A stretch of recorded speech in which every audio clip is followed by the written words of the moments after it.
Tribe Called Dhillon podcast. This is part 2 of our Indian cinema / Hollywood dialogue. I'm Angie Dhillon. And I'm Rose Dhillon. And I'm Alvin Dhillon. Okay, let's get right into it. I feel like the first episode got me all excited, amped up, rapid fire round. We kind of really tapped into our culture. We brought the cheese back out. I want to talk to you both about one of the biggest movies that's had an impact on so many people. It still does in India. DDLJ, Dilwale Dulhania Le Jayenge. Why do you think that movie's still running for so long? And why is India so in love with that movie, Rose? I think why India is so in love with it is because it's a story about Indian people outside of the country finding one another and finding love and then coming back to India. I remember it starts in England and then it works its way back to India. So they didn't lose their roots. They didn't lose their culture. I think it excited folks in India because I think there is a thought process that, you know, when you leave the country and you go to a first world country, Canada, America, you tend to forget your Indian roots. And so I think it made them happy that, oh, wow, they're still out there and they haven't forgotten us. That's my good answer. Al? Yeah. I think it also showed people that they still stuck to their values by like he wanted to make sure he went back to got their dad's approval and he wasn't going to take off of this like elope without his approval. And that's a big thing in the Indian community. You always have the parents' approval because really like you can't just survive on your own. Like once you get married, you marry the family essentially and they're there for you for the rest of your life. So you can't, if they had done something where he takes off with her without the dad's approval, I think people wouldn't have connected with it that much because in India, that's a big thing. So that's why in the end, when he finally says like, let her go and said, go be happy with her, people really like fell in love with that part because it kind of closed the movie and brought it all and tied it all together. Yeah, I agree. And I think the thing that I loved the most was the difference and the way they did the characters between the two dads, because Amrish Puri, who played Simran's dad, which is Kajol, he was very strict. It's like, that was like our dad growing up, right? Like, oh, you can't do anything. And then whereas Anupam Kher, who played Raj's dad, was very modern, forward thinking. Like the scene that I love in the movie is where their entire family dropped out of school and flopped and they have that portrait of them. They're all proud. He's the first one to graduate. And he's like, I'm so proud of you because our entire family is full of dropouts, son. And you managed, even though he didn't finish school. Yeah, right? Yeah, he didn't. Yeah. So I think there were just so many things that we connected into that movie. And it was a strong sense because a lot of it was about the Punjabi culture. And it was nice because when we watch Hindi movies or Indian movies, it's always about the Hindu culture, right? So this was a combination of the Hindu culture merged with the Punjabi culture, the song and dance. And I loved it because it was showcasing our culture in such a positive way. Agreed. Yeah. And the music soundtrack on that was amazing. Like, what's it? Anupam Kher, right? He was he related to me because he sounded like uncle to me. Like it was like that jovial personality. Have fun, enjoy, don't worry, live life and do your thing. And so that's why I connected with it a lot. And I guess especially growing up at that age time, we were looking for role models. So we would look at the movie and like Shah Rukh Khan was so cool. Like he's a little cheese, but at that time he was really cool. And he gets the girl that he wants and he goes and does whatever he needs to get her. And they show scenes of like how when they go in the beginning, he's at the liquor store, the corner store to pick a beer. And they want to go drink and he won't, he's like, we're closing. And he's like, no, I'm not taking your money. And the guy grabs it, leaves the money and takes off. And then he finds out that's the girl's dad. That was a powerful scene. Yeah. That you connect with because you're like, we were kids. We were doing the same thing. Yeah. Like, go out, you want to have a few drinks. And if you're going to the liquor store just for closing, you're already in the store. You would do the same thing. As long as you paid for it, drop the money and take off with it. Yeah. So yeah, the bad boy stuff connected with a lot of people too. Agreed. But he was really a good person, right? He just did those kinds of things. So, and I just think that it was such a good movie that even till today, like if you ever want to hear a good song, you'll go back and listen to the soundtrack. Like I have that soundtrack on the album on my Apple Music, and I can play it from beginning to the end. It was so good that me and my cousins actually made multiple our versions of skits using their music, like from back in the day. So yeah. Do you remember when you went to England and you said to mom what you wanted to do? Oh, yeah. Yeah. I want to go to Trafalgar Square and go take birdseed and feed the birds. And I did. And I started throwing it. And I was like, what was it? Yeah, I was like, ow. And I still do that now. I always go feed the birds in the backyard. I have a big bag of bird feed and I always throw it. And sometimes I'm just by myself. I'm like, ow. And they don't come. And I'm like, come on. They don't come?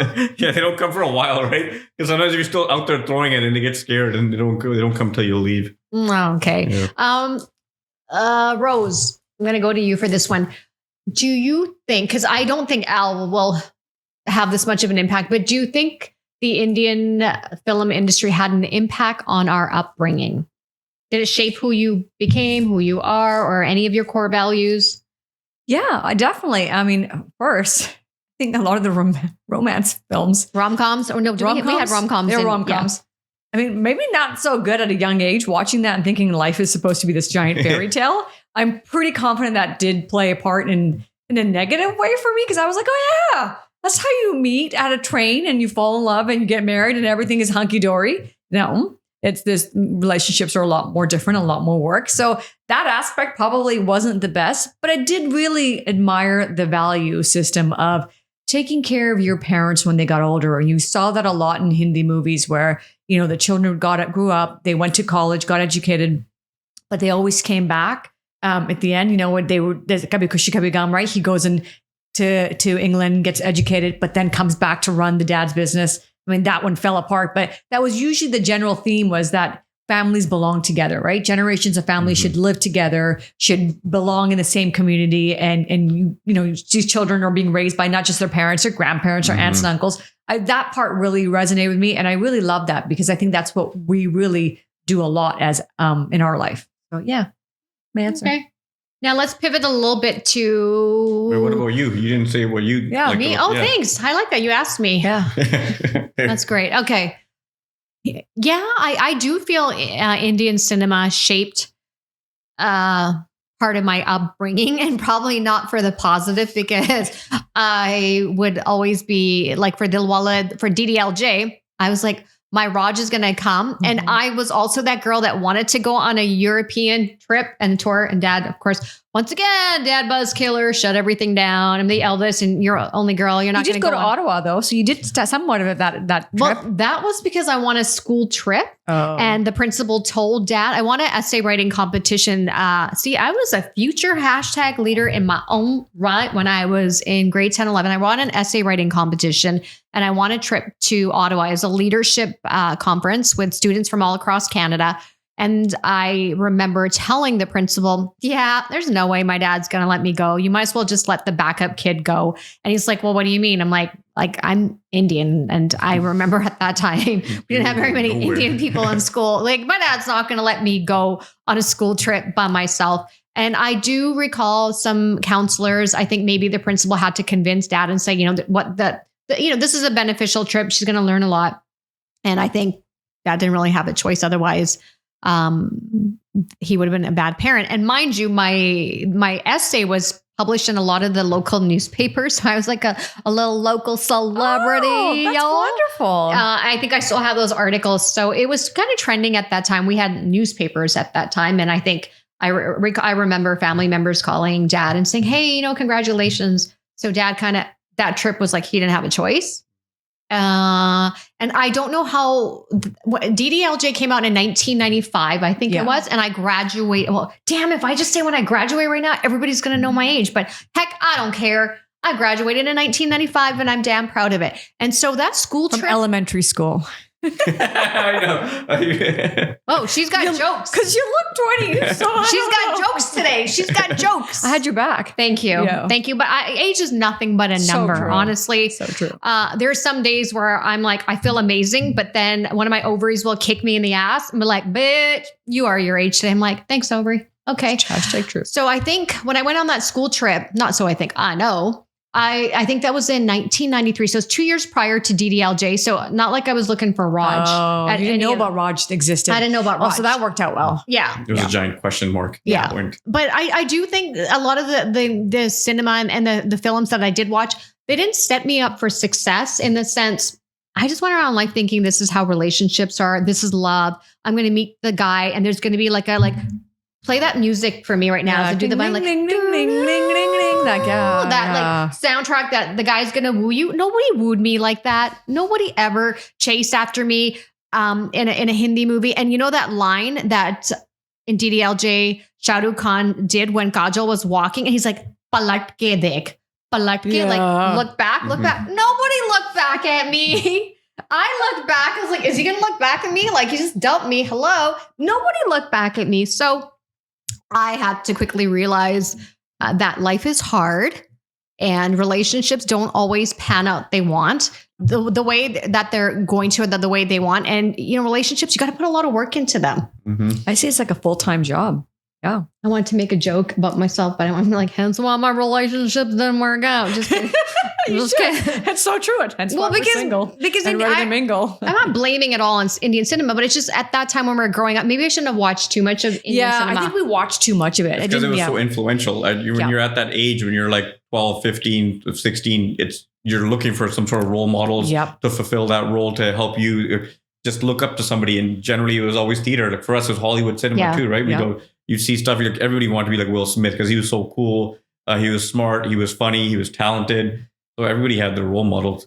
Yeah. You guys just had more Indian when cinema. Jennifer Aniston and Brad Pitt broke up, I'm not gonna lie to you, I was devastated. Why? So it's like, I just thought they were like the perfect couple. Like from an image, they just looked the part. And I just was like, and I was so young, right? When I first discovered them.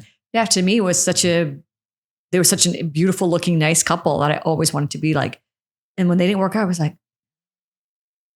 no. That was like when Tupac died. Dad wakes me up and he was like, your idol is dead. And I was like, what? That's a good way to wake me up and find out that he was shot and killed. And it was like rough because, he was like, had some lyrics that people are going to say are controversial. But if you look at the general picture, the general message of what he was doing, he was trying to uplift. Trying to raise awareness. Yeah, raise awareness to tell people like, look, this is why our community is like this. They put these things in play to keep us like this. And he made you think, right?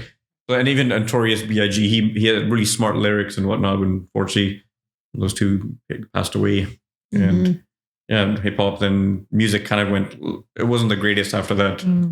And we had to navigate between two cultures, right? We had our Indian culture, then we had our Western culture, and I don't even know why I'm doing this. Because it felt like that. There's days where you're like, I don't know which side do I belong on. Like you were just trying to figure out which side do you go on. And like for me in school, even like a lot of my Indian friends didn't watch Bollywood. Like they didn't, like you said, they thought it was cheese. It wasn't cool to watch it. So they really adopted in the American films and movie, like this stuff. Like I think Warren G was because one of my best friends, she was like, this is and Bone Thugs and Harmony. I didn't know any of this stuff. So I discovered it all through her. And I'd always still struggle with keeping my love for Bollywood movies just to myself. I think it's also because our family helped like embrace that culture, because whenever we had any family get-togethers, up till maybe about 10 years ago, I always remember it was going to be a music night where everyone showed up. There was a baja, there was a dole. They're all singing Hindi movie songs. They weren't making their own. They're all singing old classic songs. But they were singing classic, the old stuff. I love the old school stuff. Yeah. But they were always singing. So they always kept that instilled in you, that you knew that you're going to see that, and it brought it back again. Like, I wonder what movie's coming out next, or when is Shah Rukh Khan's next movie going to be, or what's he going to come out with?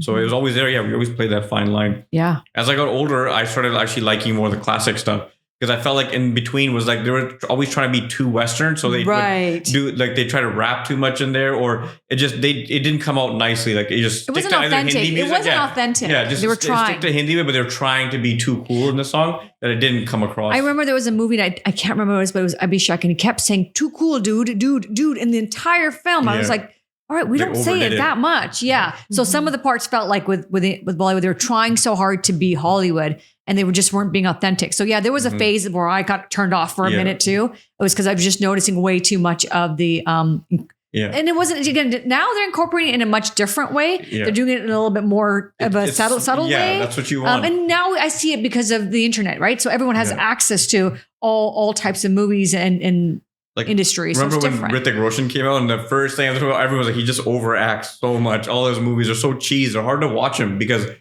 each part doesn't need to have that much extra on top of it, and it would be like just you kind of like. But he was a great dancer. He's a phenomenal dancer. And he was like ripped too. He was like really jacked. Yeah. But the one thing that was really nice to see in Indian films was the incorporation of the Western culture, because a lot of Hrithik Roshan's dance moves were from Michael Jackson.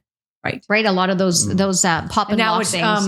Jackie Schroff's son, Tiger Schroff, who's kind of taken on that role. Yeah. Very talented in his dancing. He's like the Chuck Norris, so I feel like, because his face doesn't change, and he's always really jacked, and he's always fighting like 10, 15 different people. And then he goes from fighting people to a sad scene to a happy scene. His face is the exact same. Just doesn't change. It's always like stone cold. I'm like, dude, how is this happening? And movies are getting really successful. I'm like, okay, he's the Chuck Norris of them. So maybe he spent a lot more time on his craft of like dancing and bodybuilding, but not enough on the acting aspect, which is just as important because really, like to captivate someone, you have to make sure you've got your acting in place too. Al, you're a really good dancer, and I think you've got good looks. So I think you could go and do some like dancing for Bollywood. Like even what's that song called? The item song. Al could be an item. You song could be guy. an item guy. There's never been an item guy. There's always an item girl. Yeah. But you've never been an item guy. One day it'll happen. You got some good I'm dance gonna moves. make my own music video. There you go. Yeah, you can Produce it myself, edit it myself, release it. Oh, now that we're talking about Bollywood and we're on this thread, this You has can't been say my Bollywood, Sorry, Indian cinema. I know, We can say Bollywood. Yeah, You're not the boss of me. Yeah. I am the boss. I can't. It's going to take me a minute. We just watched the documentary like 6 days ago. I'm going to give me a minute to get to Indian cinema. But this is my song that I listen to every single day. That's cheese. Another cheese. No. Really? I love this song. Wait till the punchline comes.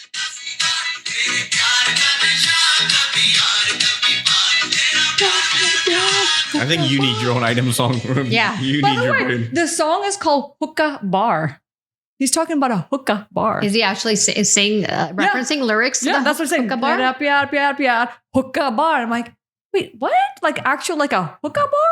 Yeah. See, if you actually really like dissect I loved it. It was a great song though. and listen to the lyrics, I know. it's cheese. But listen, when I work out, sometimes I just need something to pump me up, It's a motivate beat. me. And You just need the hookah bar after. I just do the hookah bar. My jam. Let's talk about growing up in the Western culture with Hollywood cinema. What do you remember about it, Rose? My two favorite movies I remember watching that stuck with me, Labyrinth was the first one. I think you watched me like 30 times. Yeah. And I honestly, I feel like that is what life for me has been. It's a bloody maze. It's a and musical I too, isn't it? am just trying to figure my way out. And some parts I get screwed over. Like those little gremlins come out and screw over and she's got to turn back around and figure out to get to the end with David Bowie. I loved David Bowie then. That definitely feels like it's still like relevant to me today. And then Return to Oz. Not the Wizard of Oz, but Return to Oz. Oh, the original one. No, That's the second part. But sequel. I don't think you watched that Yeah, one because it didn't go oh, wait, mainstream. No, it didn't go very big. And I watched it back maybe 3 years ago and I was like, what was I thinking? This was a dark movie. Like the heads and I think it was the incorporation of her and the everybody came together to help her. And it was like the original, but just with a lot more twists and a lot more darkness that she had to overcome. Those were my two like childhood favorite movies, but I loved Hollywood. There's so many great movies in Hollywood that I could go through the list, and a lot of empowering movies from women. You know, I mean, I definitely love Jennifer Lopez for some of the movies that she's made that have been. It feels very empowering towards women. Yeah. How about you, Ange? Growing up, I loved E.T. I don't know why. Yeah. There was just something about that movie, because when we got introduced to, we spent so much time watching Indian cinemas that we didn't have that opportunity to watch too many English movies. Right. And then when we did, I remember it would be like family movies because till this day, we cannot play a scene that has a kissing scene in front of our parents because dad gets awkward. Fast forward or walks away. And every Or excessive cursing. He doesn't like that. every family can relate when a kissing scene comes on. It's so awkward in an Indian Everyone starts family. looking away. Yeah. Look away and I you're gotta go to the washroom. Yeah. So all of our movies were like feel good family movies. So I remember E.T. left such an impression on me, and I was sad, and like when E.T. left, and I don't even remember the too much of the ending, but I just remember that movie left an impression. Then there was, of course, Free Willy. Love There's a Free theme happening Willy. here. I love feel good, positive movies. Then, then as I got older, I was able to kind of pick and choose the movies for myself. I really, really loved Julia Roberts in Pretty Woman. Oh yeah. One of my all-time Classic. favorite movies. And I think it's just with Pretty Woman, you could connect because sometimes in life, you don't feel seen. And you're being judged. And I think so much of that was for me. I felt growing up in a Western world, when I went to a school at the time, there weren't very many Indian, South Asian people. And I just felt I didn't know my place. I didn't know where I belonged. And someone always had something to say. So when I watched Julia Roberts, I was like, this Western woman feels like me. Like she doesn't know her place. She's being dismissed. There's a scene where I think she goes into, it was at a Chanel store. She goes into a Right, no store one would serve boutique her. and nobody would serve her just based on the way she was looking. And Right. I connected with her character. And then Richard Gere, of course, comes, saves the day, whatnot. That's one of my all-time favorite movies, Pretty Woman. And I'm just trying to think. There's a whole handful of them. I really like, who's that actor? His name's not coming to me right now. He's such a Liam Neeson. Have you watched any of his movies? Liam Neeson? I'm sure I know. I don't remember the name though. It's not ringing a bell. Yeah, he's been in a lot of good suspense thriller movies. Love that. And at the top of my head right now, I can't even think of any. So I'm going to Pivot to L. and then I'm going to come back and think of and write them down. I think one of the main ones I remember that I used to watch all the time over and over again, it was Homeward Bound. It was Yeah. three dogs where I think they're moving and they get lost and they have to figure out a way to get home. And there's a cat and a golden retriever and another dog and they talk to each other. Yeah. It was such a well-made movie that I think it was very heartwarming and you connected with it. Especially I always wanted a dog too. Mhm. So that movie was awesome. And then Sandlot, that was an awesome movie. We watched that a lot. Yeah, we watched that over and over again. And then as you got a little older, you got into like the action and the thriller movies. I always look forward to Saturday night with me, my cousin, and uncle. We'd always be movie night. So the thing was, we would go to Rogers Video and we try to get there a little early to go see the movies, because if you get there too late, the movies are gone.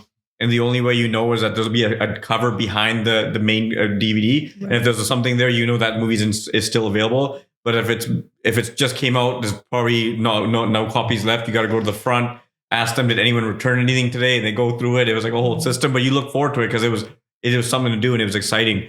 So we started watching movies like Bad Boys. That was awesome.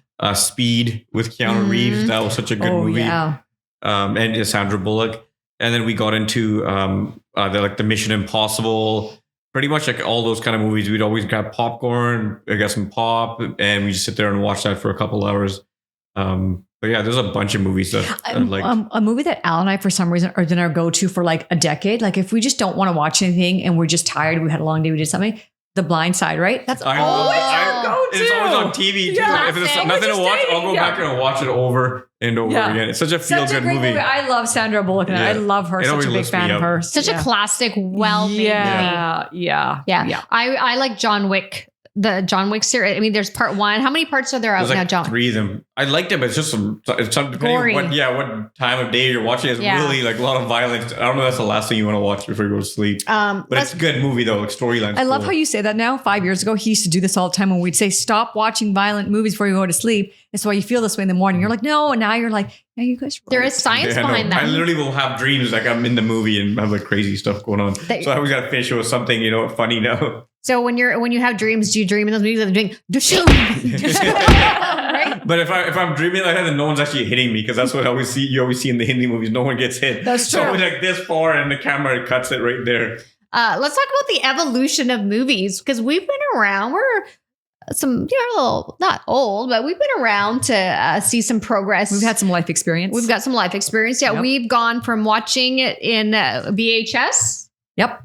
To DVD. Now it's all on Netflix. And Blu-ray, but did you notice that when we went from VHS to DVD, it was a big adjustment. Everyone, this is awesome. And then when we went to HD, everyone was like, why does the TV look weird? Or why do people look at their movie slowly? Because it was taking a while to get used to that. This is what high definition looks like. You're actually seeing more of the speed at what they're walking at. And they're not gaining as much weight as it looked like they were on VHS, because they kind of like filled them out.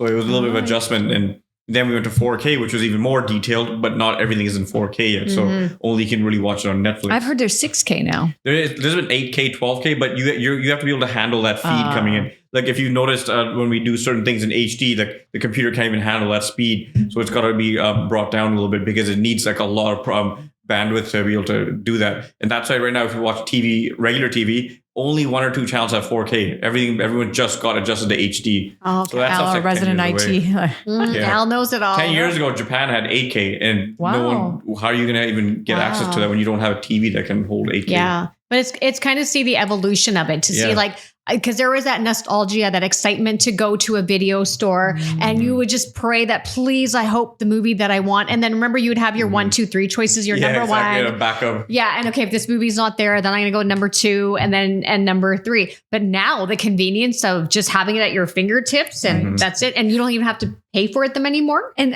for us growing up, we had immigrant parents who worked really hard. So we couldn't go to the movie theater. So we were always renting. And so I found that so different when I had moved to the US, where everyone would go Friday night, Saturday to watch the theater. And I was never into it.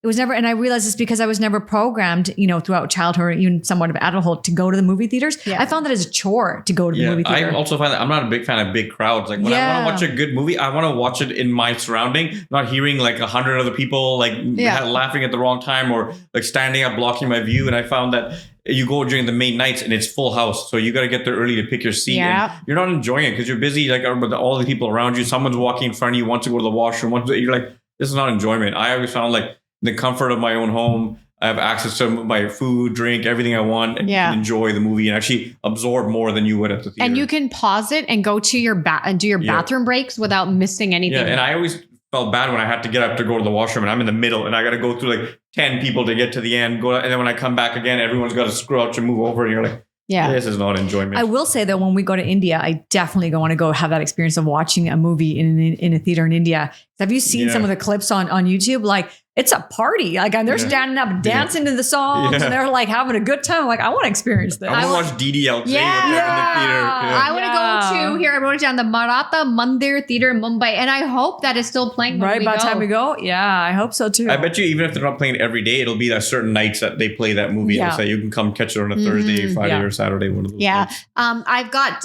I'm trying not to say and I just caught myself. Pivot, and I got to say something else. I've got a few people that have mentioned to me with the movie theaters now because of the pandemic, they're trying to get people to come back and watch movies. Apparently there's these amazing reclining seats or something. And now you can reserve your seat to go watch a movie. But even then, that still hasn't excited me to want to actually go and do that. Yeah. And I think they serve booze and stuff now too at the places, but those tickets are $30, $40 for one of those kinds of seats that you want to reserve and hold. Oh, in Washington, we have that where you can get your food and drinks. You just press a red button and it comes to you. But I think if you want those reclining seats, a little more experience, your ticket's $25 to $30. Oh, wow. I like how you said booze. Yeah. Booze. Alcohol. Sounds better. But I don't know. Maybe it's the Indian in me. I can't justify a $50 a night. By the time your ticket, I'd rather go for good food, good meal. Ticket, and then I'm not big on popcorn, but all the other stuff that you like, snacks and food. None of it's good stuff anyway. Yeah. I remember Unks used to take us to the $2 theater in New Westminster. They'd always play the movie after it's a couple months out. You go there, and usually that place was always empty. So you got to pick and choose. Everyone could spread out, and popcorn, movies, and 3 of us were $10. You got to give it to Uncle finding out great deals. Yeah, that place was awesome. And then we'd always look on the TV guide to see what movies are playing. Because they didn't have online back then. You could check the TV guide or you call them to see what movies are playing. And there'd be an automated thing. They'd be like, today, Tuesdays at 4 p.m. And they'll tell you the movie. We've come a long way with technology. If you think about it. That's literally why I want to live as long as I can, is just to see the evolution of technology. It fascinates me. I mean, I work in that industry and I've seen so much of it. I love it. And I'm just I just want to live long enough to see this, what happens. What happens with technology? And it's fun. It's interesting how we've evolved, because right now, Al, when you said TV guide, I'm like, I forgot about it. And then you had to call to find out news, because everything now with the convenience of the internet, everything is at our fingertips. I remember I'd always look forward to when the TV guide would come, or the dad of the province paper, the Vancouver Sun. You go to the TV guide section, and that's when we knew what shows and movies are going to be on the weekend. So if you didn't rent it, you'd be like, okay, on Friday night, it was, remember TGIF Fridays? And then we see the lineup, it'd be Family Matters, Step by Step. There was a couple of shows in between. Full House. I think Full House usually came on a Saturday. I think and Saved by the Bell usually came after school. Full House and Saved by the Bell were usually around 3 or 4 o'clock. I can't remember, but I remember Family Matters being the main show. Family Matters, just the 10 of us. Step by Step, and then they started airing some other ones like Boy Meets World. They had a couple of those shows that filled in, but it was usually a 4-show block of 2 hours. From 7 to 9. And your parents allowed you to have that 2 hours of television. That and it was awesome. We just sit there and... and it was 20 minutes of this show and 10 minutes of commercials. And then you see what's going on Saturday. There'd always be a movie. There's always prime time, which is that 7 to 9 on Saturday and Sunday. And then back to school Monday. Wow. Which I hated school. Me too. But wow, we've come such a long way through evolution, technology, movies, Indian cinema, Western films, Hollywood, just so much. It takes me back to my childhood when I think about it. I'm like, man, those were some great times. Mhm. Simple times. Simple Now times. futures all virtual reality. Yeah. Do either of you have anything else to add? I think we're good. I think we're all talked out now. Yeah, Yeah. we're talked out. I'm all talked out I with think the the. viewers have had enough of us. Yeah. I think so too. Shall we close? Sure. Me, you. I close on the last one. Rose close on one. You can close Yeah, on you can one. close. Dang it, Hey, me. you said you wanted to be a leader. You're the leader of this podcast. Okay.